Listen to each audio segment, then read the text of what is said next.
राम जय जय राम।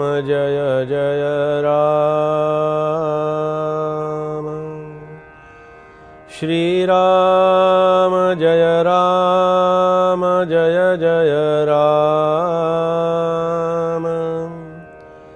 श्री राम जय जय राम।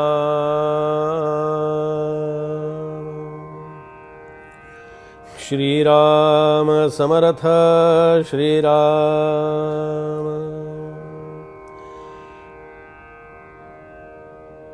कवी व्युत्पन्नाची योग्यता, कवी सामर्थ्यवंतांची सत्ता, कवी विचक्षणाची कुशलता, नाना प्रकारे श्रीराम।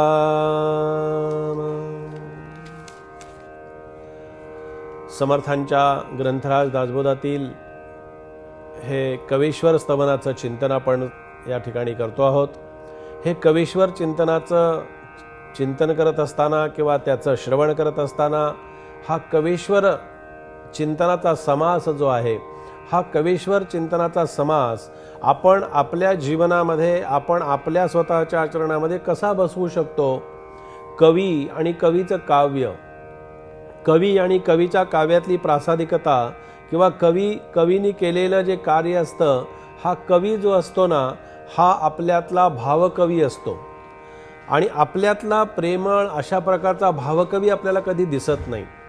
आपल्यामधला जेव्हा कवी आपल्या स्वतःला दिसायला लागतो ना, तेव्हा इतरत्र बाहेर कवीचा शोध घेण्याची आवश्यकता असत नाही।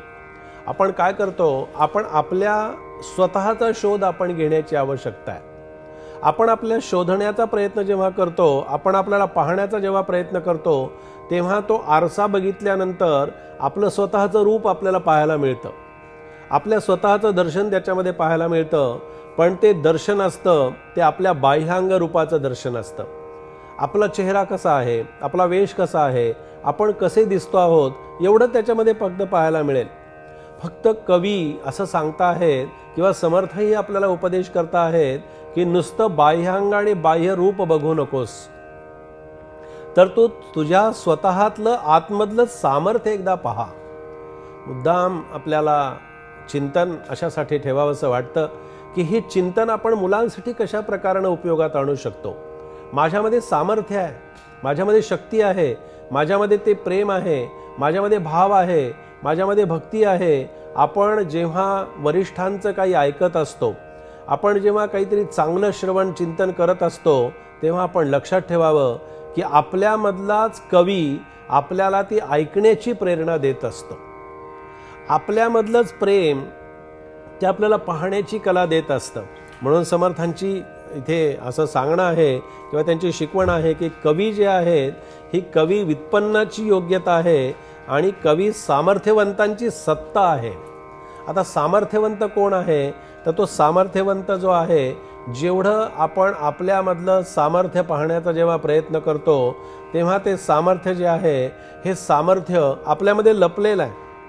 नेहमी आपण लक्षात ठेवावं की अज्ञानी माणूस, अविचारी माणूस काय करतो, आपण पाहतो की काही काही मुलं सुद्धा एक वेगळ्या विचारांच्या मध्ये जातात, वेगळ्या विश्वामध्ये जात असतात।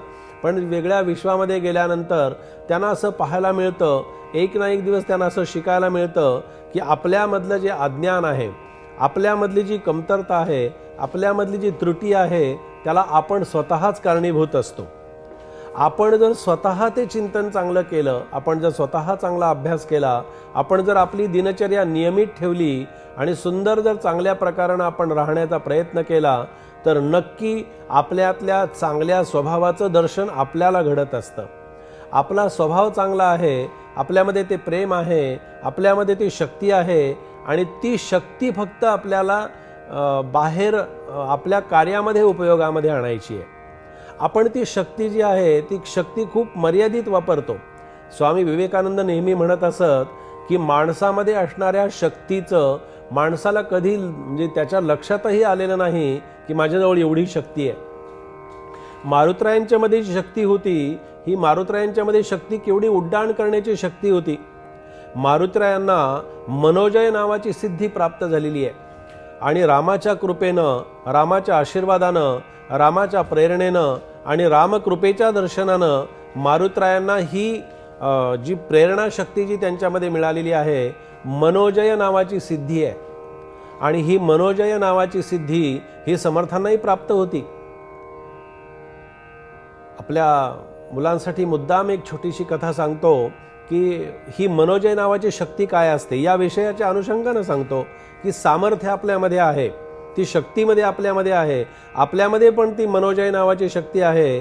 छत्रपती शिवाजी महाराजांचा जेव्हा राज्याभिषेक झाला, छत्रपती शिवाजी महाराजांच्या मनामध्ये असं येतंय की या राज्याभिषेकाला समर्थांचं दर्शन घडावं, समर्थ रामदासांची भेट व्हावी, असं जेव्हा छत्रपती शिवाजी महाराजांच्या मनामध्ये येतं त्यावेळेला नुसतं स्मरण छत्रपती शिवाजी महाराज करतात. आणि चिंतन केल्याबरोबर, स्मरण केल्याबरोबर आपल्याला असं कदाचित काहीतरी चमत्कार वाटेल, पण तो चमत्कार नाही, हे प्रत्यक्ष घडलेलं आहे. छत्रपती शिवाजी महाराजांच्या राज्याभिषेकाच्या वेळेला समर्थांनी मनोजय नावाच्या सिद्धीचा उपयोग करून स्वतः समर्थ हे रायगडावरती छत्रपती शिवाजी महाराजांच्या राज्याभिषेकाच्या दिवशी छत्रपती शिवाजी महाराजांना तिथे जाऊन आशीर्वाद देत आहेत. हे का सांगितलं तर आपल्यामध्ये ते सामर्थ्य आहे, आपल्यामध्ये ती शक्ती आहे, पण आपल्याला त्या शक्तीचं विस्मरण झालंय. रामायणामध्ये एक प्रसंग आहे, मारुतरायांना सुद्धा एकदा शक्तीचं विस्मरण झालं होतं, अशी रामायणामध्ये कथा आहे. आणि ऋषींनी काय केलं, ती मारुतरायांची शक्ती फक्त त्याला दाखवून दिली, त्यांना फक्त शक्तीनं त्यांनी दर्शन घडवून दिलं. आणि शक्तीचं दर्शन घडवून दिल्यानंतर मारुतरायांनी असं समुद्र पार करून तिकडे उड्डाण केलं. अशी जी कथा सांगितली जाते, या कथेतून आपण ते घ्यावं की आपल्यामध्ये पण ती शक्ती आहे. स्मरण शक्ती त्याला म्हणतात. आता हा तर नेहमीचा शब्दप्रयोग आहे की नाही, हा काही नवीन शब्दप्रयोग नाही आहे. प्रत्येकाच्या रोजच्या दैनंदिन जीवनामध्ये आपण कुठे ना कुठेतरी काहीतरी विसरत असतो, कुठे काहीतरी आपलं राहत असतं. म्हणजे काय झालेलं असतं, त्या स्मरणापासून म्हणजे आठवणीपासून आपण कुठेतरी दूर गेलेलो असतो.